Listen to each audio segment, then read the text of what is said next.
Morning to all. నేను లోగడ bank account లోపమైతే ఈ విధంగా సరిచేసుకోండి అని ఒక మెసేజ్ పెట్టి ఎలా అప్లోడ్ చేయాలో క్లారిటీగా చూయించాను. ఆ వీడియో పెట్టిన దగ్గర నుంచి రకరకాలుగా ప్రశ్నలు అడుగుతున్నారు యూట్యూబ్ ఛానల్లో.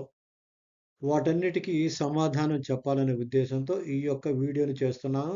ప్రతి ప్రశ్నను అర్థం చేసుకోండి. ఒకవేళ మీరు ప్రశ్నలు అడగకపోయినా మిగతా వాళ్ళు కూడా అలాంటి సందేహాలు ఉంటాయి కాబట్టి ప్రతి ఒక్కరు కూడా ఈ వీడియోని చూడండి. గంగా మునిస్వామి గారు రాస్తున్నారు. Sir there is a after marriage name in policy certificate there is before marriage in my bank passbook. So what do what to do అని అడుగుతున్నాడండి. మరి వీరేం చేయాలంటే మ్యారేజ్ తర్వాత పేరు మారింది ఎలా చేయాలి అంటున్నాడు. దానికి సంబంధించి ఈ ఎఫ్ఏక్యూ అని చెప్పే కదా మన ప్రశ్నలన్నిటికీ సమాధానాలు ఉంటాయని. దానిలో 31వ ప్రశ్న కింద ఇచ్చాడు. వివాహం కారణంగా నా పేరు మారితే ఏమి చేయాలి అని చెప్పి అడిగాడు. దానికి వారిచ్చిన సమాధానం ఏంటంటే, మీ కొత్త పేరుతో పాటు సహాయక పత్రాలతో క్లెయిమ్ దరఖాస్తులను సమర్పించడానికి గడువు తేదీ తగిన సమయంలో తెలియజేయబడుతుంది అన్నాడు. అంటే ఇంటి పేరు మారి ఆన్‌లైన్‌లో అప్లికేషన్ గనక పెట్టకపోయినట్లయితే, అప్లికేషన్ పెట్టుకునేటప్పుడు ఇంటి పేరు మారిన వాళ్ళ కోసం ఏం చేయాలో అప్పుడు మనకి సెపరేట్‌గా ఇస్తాడు. ఎందుకంటే సహజంగా తల్లిదండ్రుల దగ్గర ఉన్నప్పుడు ఒక ఇంటి పేరు ఉంటుంది. పెండ్లయిన తర్వాత వారి భర్త గారి ఇంటి పేరు తన పేరుగా మారుతుంది. అప్పుడు గనక అకౌంట్ తీసుకుంటే భర్త గారి ఇంటి పేరుతో బ్యాంక్ అకౌంట్ ఓపెన్ అవుతుంది. పెండ్లి కాకముందు పాలసీ కట్టుంటే తల్లిదండ్రుల పేరుతో ఇంటి పేరుతో ఉంటుంది. ఇలాంటి పరిస్థితులు ఏం చేయాలంటే వాళ్ళకి అవకాశం ఇచ్చినప్పుడు తగిన తగిన ఆధారాలతో పత్రాలని జమ చేయమంటున్నాడు. ఎందుకంటే మ్యారేజ్ అయింది. మ్యారేజ్ అయిన తర్వాత భర్త గారి ఇంటి పేరుతో తీసుకున్నాను. ఆ భర్త గారి పేరుతో ఉన్నటువంటి బ్యాంక్ అకౌంట్‌ని అప్‌లోడ్ చేయాలి. ప్రెజెంట్‌గా గనక ఒకవేళ అకౌంట్ తప్పు అని గనక వచ్చుంటే ఎడిట్ ఆప్షన్‌కెళ్ళి ప్రెజెంట్‌గా మీ పేరు మీద ఉన్నటువంటి అంటే ఇప్పుడు ఏ బ్యాంక్ అయితే ఉందో ఆ బ్యాంక్‌ని అప్లై చేయండి. సబ్మిట్ చేయండి చూద్దాం. అది ఓకే అని పేమెంట్స్ పడితే వెల్ అండ్ గుడ్. లేని పరిస్థితిలో మరొకసారి అవకాశం ఇచ్చినప్పుడు అప్పుడు మార్చుకుందురు గాని. అదే విధంగా నమస్కారం sir. PSCL certificate number check చేస్తూ ఉంటే ఇన్వాలిడ్ సర్టిఫికేట్ నంబర్ అని వస్తుంది. చూడండి నబీ గారు, బహుశా మీరు సర్టిఫికేట్ అప్లోడ్ చేసి ఉండరేమో అనుకుంటున్నా. ఎందుకంటే మీరు గనక అప్లికేషన్ సబ్మిట్ చేస్తే డెఫినెట్‌గా దానికి సంబంధించినటువంటి ఇన్ఫర్మేషన్ వస్తుంది. మీరు ఆన్‌లైన్‌లో అప్లికేషన్ పెట్టకుండా మీ దగ్గరున్న బాండ్ నంబర్ గనక ఎంటర్ చేస్తే ఇన్వాలిడ్ సర్టిఫికేట్ అని వస్తుంది. లేదు, మీరు అప్లై చేసిన అప్లికేషను సరియైన ఫార్మాట్‌లో అప్లై చేయకపోయినా అదే విధంగా వస్తుంది కాబట్టి మీరు గమనించండి. అదే విధంగా గోగుల గోగులగిరి గౌతమ్ రెడ్డి గారు మాట్లాడుతున్నారండి. Hello sir, bank application correct ఎలాగ చేయాలో చెప్పారు.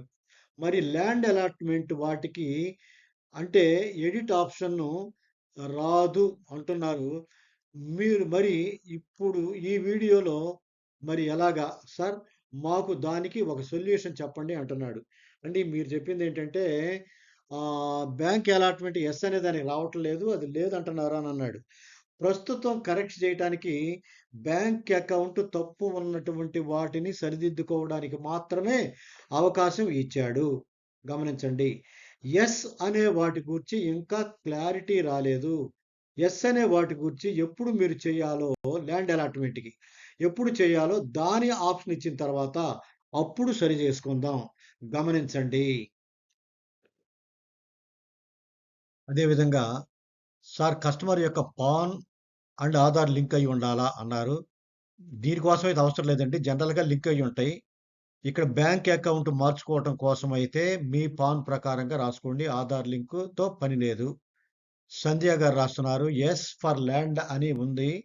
మాకు మనీ పడతాయా? మేము ఏమైనా మార్పులు చేయాలన్నారు. చూడండి సంధ్య గారు, ప్రస్తుతం యెస్ అనే దానికి ల్యాండ్ అలాట్మెంట్ అనే దానికి ఆప్షన్ అనేది ఇవ్వలేదు. ఆప్షన్ ఇచ్చిన తరువాత మీరు చేసుకోండి. ఎందుకంటే మీకు ఎడిట్ ఆప్షన్ కూడా రాదు. అదేవిధంగా పిఎస్ఎల్ సర్టిఫికేట్‌లో కె నారాయణ స్వామి అని ఉంది. బ్యాంకులో కండ్లపల్లి నారాయణ స్వామి ఉంది. ఏది టైప్ చేయాలని చెప్పి రూపా నాగరాజు గారు అడుగుతున్నారు. ఏమండి ఈ యొక్క పిఎస్ఎల్ సర్టిఫికేట్‌కి బ్యాంకులో ఉన్న తేడా గనక ఉన్నట్లయితే ఎఫ్ఏక్యూలో రెండవ ప్రశ్నకి ఇచ్చారు. ఏమని ఇచ్చారంటే పాన్ కార్డుపై ఉన్న పేరు పిఎస్ఎల్ సర్టిఫికేట్‌లలో ఇచ్చిన పేరుకు భిన్నంగా ఉంది. ఆ సందర్భంలో ఏమి చేయాలంటున్నారు. వాళ్ళేమి ఇచ్చారంటే దానికి సమాధానం పాన్ కార్డుపై ఉన్న పేరు పిఎస్ఎల్ సర్టిఫికేట్‌లలో కనిపించే పేరుకు భిన్నంగా ఉన్నప్పటికీ మీ క్లెయిమ్ దరఖాస్తు చేసుకోవచ్చు. మీరు పాన్ పేరు కోసం కేటాయించిన ఫీల్డ్‌లో పాన్ కార్డుపై ఉన్న పేరును, పిఎస్ఎల్ సర్టిఫికేట్ పేరు కోసం కేటాయించిన ఫీల్డ్‌లో పిఎస్ఎల్ సర్టిఫికేట్‌లో కనిపించే పేరును నమోదు చేసి, అందించిన ఫీల్డ్‌లో సహాయక పత్రాలను అప్‌లోడ్ చేయాలి. అదేవిధంగా బ్యాంక్ అకౌంట్‌లో ఏ పేరైతే ఉంటుందో ఆ పేరు కూడా మీరు యాడ్ చేయొచ్చు. బ్యాంకులో ఏ విధంగా ఉంటే ఆ విధంగా యాడ్ చేయండి. తర్వాత సార్ అన్ని డీటెయిల్స్ కరెక్ట్‌గా ఉన్నాయి. అయినా మనీ పడలేదు అంటున్నారు ఎల్ఆర్ బీట్స్. స్టేటస్ ఏమొస్తుందంటే bank details are name provided by you are incorrect అని చూపిస్తుంది. ఇప్పుడు ఏం చేయాలి సార్? ఇదే ప్రస్తుతం అందరికి ఉన్నటువంటి సమస్య అండి. ఈ సమస్య ఉన్న వాళ్ళకి మాత్రమే డబ్బులు పడలేదు. ఈ సమస్య ఉన్న వాళ్ళకి మాత్రమే ఎడిట్ ఆప్షన్ ఇచ్చారు గమనించండి. ఎడిట్‌లోకి వెళ్ళండి. ఎడిట్‌లోకెళ్ళి నేను గతంలో పెట్టినటువంటి వీడియోని ఒకసారి చూసి మీ అప్లికేషన్‌లో ఎడిట్ చేయండి. ఎడిట్ చేసి మీ పేరు ఎందుకంటే బహుశా మీ పేరు బ్యాంక్ మారుంటది. కాబట్టి ఒకసారి చెక్ చేసి చూడండి. ఏ బ్యాంక్ పెట్టారు గతంలో? ప్రెజెంట్‌గా ఏ బ్యాంక్ ఉంది? ఉదాహరణకి గతంలో ఆంధ్ర బ్యాంక్ ఉండేది. ఆంధ్ర బ్యాంక్ ప్రస్తుతం యూనియన్ బ్యాంక్‌లో మెర్జ్ అయింది. అయితే ఆంధ్ర బ్యాంక్ ఉన్నప్పుడు మీరు అప్లై చేసుంటారు. చేసి అప్పుడు ఐఎఫ్ఎస్‌సి కోడ్ ఇచ్చుంటారు. ప్రెజెంట్‌గా అది యూనియన్ బ్యాంక్ అయింది. కాబట్టి ఒకవేళ మీ యూనియన్ బ్యాంక్‌కి ట్రాన్స్‌ఫర్ అయ్యుంటుంది. యూనియన్ బ్యాంక్‌కి సంబంధించిన పాస్‌బుక్ ఒకటి తీసుకోండి. లేదా అంటే నేను ఎగ్జాంపుల్ చెబుతున్నానండి. ప్రెజెంట్‌గా ఏ బ్యాంక్ అకౌంట్ అయితే ఉందో ఆ బ్యాంక్ యొక్క డాక్యుమెంట్‌ని చెక్ కావచ్చు, వెరిఫికేషన్ లెటర్ కావచ్చు, ఫ్రంట్ పేజీ కాపీ కావచ్చు స్కాన్ చేసి అప్లై చేయండి. అప్లై చేస్తే కరెక్ట్‌గా పడతాయి. ఎందుకంటే గతంలో చేసింది రాంగ్ అని వస్తుందన్నమాట. ఒకసారి గమనించండి. తర్వాత సంజయ్ భార్గవ్ గారు రాస్తున్నారు. సార్ పిఎస్ఎల్ సర్టిఫికేట్‌లో నేమ్ రాంగ్‌గా ఉంది. Actual correct name, bank name కరెక్ట్‌గా ఉంది. ఇష్యూ ఎలా రిజాల్వ్ చేయడం? ఏవండీ భార్గవ్ గారు, నేను గతంలో కూడా చెప్పాను మీకు. మీరేం చేస్తారంటే ఎడిట్ ఆప్షన్‌కెళ్ళి ఓపెన్ చేసి చూడండి. ఓపెన్ చేసినప్పుడు మీ అప్లికేషన్‌లో ఏం రాశారో కనపడుద్ది. బ్యాంక్‌లో ఏం రాశారో కనపడుద్ది. బహుశా మీరు మీ అప్లికేషన్‌లో ఉన్నటువంటి పేరునే బ్యాంకులో రాసుండొచ్చు. కాబట్టి ఒకసారి మీరు ఓపెన్ చేసిన తర్వాత, మీరు బ్యాంకులో ఉన్న పేరు కరెక్ట్‌గా రాశారో లేదో చూడండి. బ్యాంకులో ఏ విధంగా ఉంటే అదే రాయండి. అదే రాసి సబ్మిట్ చేయండి. ఇకేం మార్చొద్దు. ఒకవేళ బ్యాంక్ గనక మారితే ప్రెజెంట్‌గా ఉన్నటువంటి బ్యాంక్ పేరు డీటెయిల్స్ ఇవ్వండి. ఆ తర్వాత దాన్ని సబ్మిట్ చేయండి. ఒకవేళ అమౌంట్‌గా అప్పటికి పడకపోతే దాని పరిస్థితి ఏంటో ఒకసారి అబ్జర్వ్ చేద్దాం. ఇంకా ఏదైనా వస్తే నేను క్లారిటీగా ఇంకొకసారి చెప్తాను. కొంతకాలం జస్ట్ వెయిట్ చేయండి. ఒక 1 వీక్ అలా. ఆ తర్వాత సంజయ్ భార్గవ్ గారికి కూడా చెప్పాను. తదుపరి రాముడు ఎల్ఐసి ఏజెంట్ గారు రాశారండి. I have a name in PSL bond. S Chinna Nageswaramma. But different in bank account. S Nageswaramma. For this, I need to claim refund. Is it required any documents for name issue? For this, I need to submit an affidavit from a lawyer. I saw the below question in FAQ. Is it related to my issue? What if my name has changed due to marriage? The date for the submission of claim applications in your new name together with the supporting documents shall be notified in due course. చూడండి రాముడు గారు, వాస్తవంగా మీరు అడిగేది ఏంటంటే చిన్న నాగేశ్వరమ్మ అని పిఎస్ఎల్ బాండ్లో ఉంది. కానీ బ్యాంకులో ఎస్ నాగేశ్వరమ్మ అని మాత్రం ఉందని చెప్తున్నారు. మీరేం చేస్తారంటే ఎడిట్ ఆప్షన్లోకి వెళ్ళిన తర్వాత బ్యాంక్ ఎదురుగా ఏమి రాశారో చూడండి. మీరు చెప్పేది కరెక్ట్‌గా గనక ఎస్ చిన్న నాగేశ్వరమ్మ అని గనక బ్యాంకులో రాస్తే డబ్బులు పడవు. బ్యాంకులో ఎస్ నాగేశ్వరమ్మ అని మాత్రమే ఉందనుకోండి, డబ్బులు పడతాయి. కాబట్టి ఒకసారి మీరు చెక్ చేసుకోండి. చెక్ చేసిన తర్వాత మీరన్నీ కరెక్ట్‌గా అప్లై చేశారు అనంటే, తర్వాత మనం చూద్దాం. కొంతకాలం వెయిట్ చేయండి. ముందు మీరు చెక్ చేసుకున్నది కరెక్ట్‌గా ఉన్నాయో లేవో చూసుకోండి. తర్వాత లాయర్ గారి దగ్గరికెళ్ళి ఒక అఫిడవిట్ పెట్టమన్నారా అని అడిగారు. పెట్టాలండి. ఎందుకంటే నేను అట్లా మ్యారేజ్ అయింది. తర్వాత మా ఇంటి పేరు మారిందని పెట్టొచ్చు. కానీ ఎప్పుడు ఏమంటున్నాడు? The date for the submission of claim applications in your new name together with supporting documents shall be notified in due course. అంటే రాబోయే రోజుల్లో మీ యొక్క పేరు మార్చినట్లయితే దానికి ఒక అవకాశం ఇస్తాం. అప్పుడు దానికి సంబంధించినటువంటి డాక్యుమెంట్ల ద్వారా మీరు అప్లికేషన్ పెట్టండి అని అంటున్నాడు. ఆల్రెడీ పెట్టుంటే నేను చెప్పిన విధంగా చెక్ చేయండి. చెక్ చేసిన తరువాత కరెక్ట్‌గా ఉంటే నో ప్రాబ్లమ్. లేదు బాండ్‌లో ఉన్నట్టుగా పేరు గనక మారిస్తే ప్రెజెంట్‌గా బ్యాంక్‌లో ఏ పేరైతే ఉందో అదే పేరు పెట్టి దానికి సంబంధించిన డాక్యుమెంట్‌లను అప్‌లోడ్ చేయండి. ఆ తరువాత వెంకట్రావు గారు, సాయి బోయన గారు గుడ్ మార్నింగ్ సార్ అన్నారు. గుడ్ మార్నింగ్ అండి. అదేవిధంగా రావణ తోట గారు థ్యాంక్ యూ సార్ అంటున్నాడు. థ్యాంక్ యూ వెరీ మచ్ అండి. తర్వాత కళ్ళె నారాయణ గారు నేమ్స్ తప్పుంటే ఎలా సరిచేయాలి సార్? నారాయణ ధోన్ నుంచి రాశాడు. డోన్ నుంచి. నారాయణ గారు తప్పుంటే సరిచేసుకోవటం కోసం ఇప్పుడు నేను పెట్టేటువంటి వీడియోలు, గతంలో వీడియో చూడండి. ఒకవేళ బ్యాంకుకి సంబంధించినటువంటి తప్పు ఉంటే మాత్రమే మీరు మార్చుకోండి. లేదు అంటే మీకు ఎడిట్ ఆప్షన్ అనేది రాదు. ఎడిట్ ఆప్షన్ రాకపోతే దాన్ని వదిలిపెట్టండి. ఎడిట్ ఆప్షన్ వస్తే ఒకసారి అన్నీ చెక్ చేసుకొని పేర్లు కరెక్ట్‌గా రాశారో చూడండి. బ్యాంకుకి సంబంధించింది మాత్రమే చూడండి. ఆ బ్యాంకు గనక లోపమైనట్లయితే ప్రెజెంట్‌గా ఉన్నటువంటి బ్యాంక్ అకౌంట్‌ని మీరు సబ్మిట్ చేయండి. అప్‌లోడ్ చేసినట్లయితే అవి అమౌంట్ రావడానికి అవకాశాలున్నాయి. అదేవిధంగా జి. రంగమునిస్వామి గారు what to do there is after marriage name is in my policy certificate. Now bank account name is different. There is before marriage name in bank passbook. చూడండి రంగస్వామి గారు, మీరు గనక మ్యారేజ్‌కి ముందు ఆన్‌లైన్‌లో అప్లై చేశారా? చెయ్యలేదా? ఒకటి ఆలోచించండి.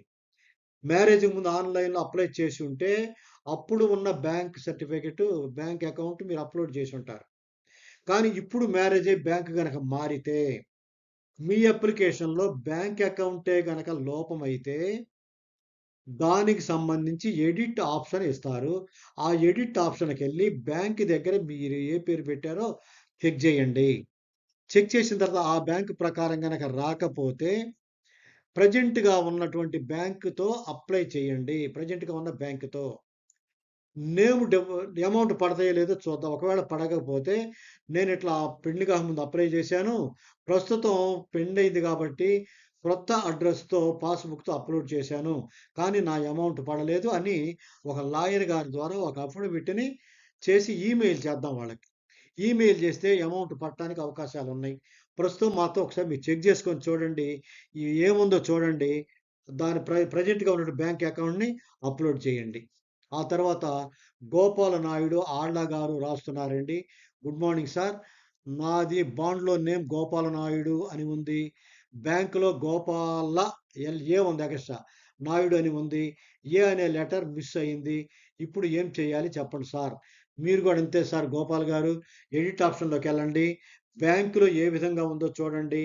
ఒకవేళ మీరు గనక పిఎస్ఎల్ ప్రకారం ఏ అనే అక్షరంతో సంబంధం లేకుండా బాండ్‌లో ఉన్నది ఉన్నట్టుగా రాస్తే డబ్బులు పడదు. లేదు బ్యాంక్ అకౌంట్ ప్రకారంగా రాసి ఉన్నట్లయితే డబ్బులు పడ్డాయో లేవో చూసుకోండి. ఒకవేళ పడకపోతే మీరు రాసింది కరెక్టే సార్. బ్యాంక్‌లో ఉన్నది నేను కరెక్ట్‌గా రాశాను అని గనక మీరు చెక్ చేసుకున్న తర్వాత తెలిస్తే ఏం చేయాలో తర్వాత చూద్దాం. ఒక్కసారి మీరు చెక్ చేసుకొని మళ్ళీ ఒకసారి నాకు మెసేజ్ పెట్టండి. తప్పకుండా నేను చూస్తాను. అవసరమైతే మీ యొక్క ఫోన్ నంబర్ నాకు మెసేజ్‌లో పంపించండి. నేను ఇది పర్సనల్‌గా మాట్లాడి చేస్తాను. ఎవరైనా పర్సనల్‌గా మాట్లాడాలనుకుంటే ఈ సమాధానం రాకపోతే మాక్సిమం నాకు ఫోన్ నంబర్లు పెట్టండి, మాట్లాడతాను. కారణం ఏంటంటే అందరికీ ఫోనులు చేసి చాలా టైం తీసుకుంటుంది. ఈ వీడియోలు చేయడానికి కూడా చాలా టైం తీసుకుంటుంది. ఎందుకంటే సమాచారాన్ని సేకరించాలి, వాటి స్లైడ్‌లాగా తయారు చేసుకోవాలి, మీకు ప్రజెంట్ చేయాలి. ఎక్కువ సమయం కేటాయిస్తున్నాను కాబట్టి మీకున్నటువంటి సమస్యలన్నీ కూడా మరి నాకు మెసేజ్‌లో పెడితే బావుంటుంది. తర్వాత హౌ టు సాల్వ్ అన్నారు. ఎవరు? నవీన్ రావి గారు. నవీన్ గారు. నవీన్ గారు హౌ టు సాల్వ్ అంటే బ్యాంక్ అకౌంట్ గనక తప్పుంటే ప్రస్తుతం మీరు సాల్వ్ చేసుకోవడానికి అవకాశం ఉంది. గతంలో పెట్టిన వీడియోని చూసి ఎడిట్ ఆప్షన్ ద్వారా ఆహ్, ఎడిట్ జేసుకోండి.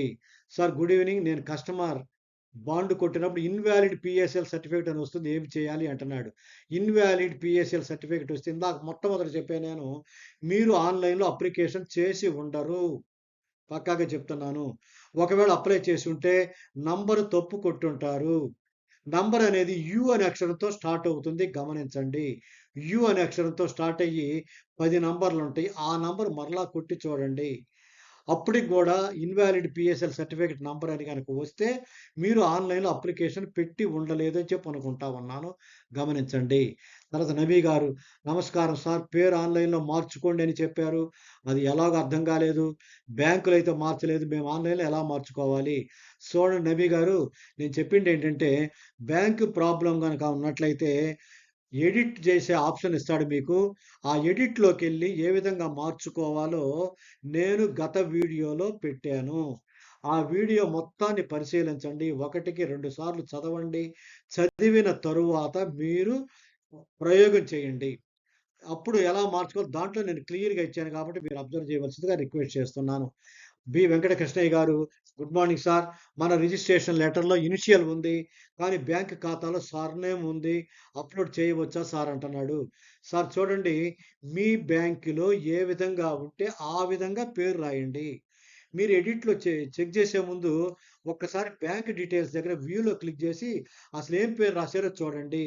మీరు ఇనిషియల్ లేకుండా ఒట్టి పేరే రాసుంటారు. సర్‌నేమ్ పూర్తిగా రాసుండరు. పూర్తిగా గనక రాయకపోతే ఇప్పుడు పూర్తిగా సర్‌నేము ప్లస్ పేరు రాసి అప్‌లోడ్ చేయండి. బ్యాంక్ అకౌంట్‌లో ఏ పేరైతే ఉంటుందో ఆ పేరు తప్పనిసరిగా ఉండాలి. ఆ విధంగా అప్లై చేయండి. ఆ విధంగా అప్లై చేస్తే డబ్బులు పడతాయి అని చెప్పి ఎక్స్‌పెక్ట్ చేస్తున్నాను. ఇన్ కేస్ పడకపోతే నెక్స్ట్ ఏంటనేది మనం ఆలోచిద్దాం. తర్వాత మెయిల్స్ పెట్టేది okay. Thank you. Thank you very much.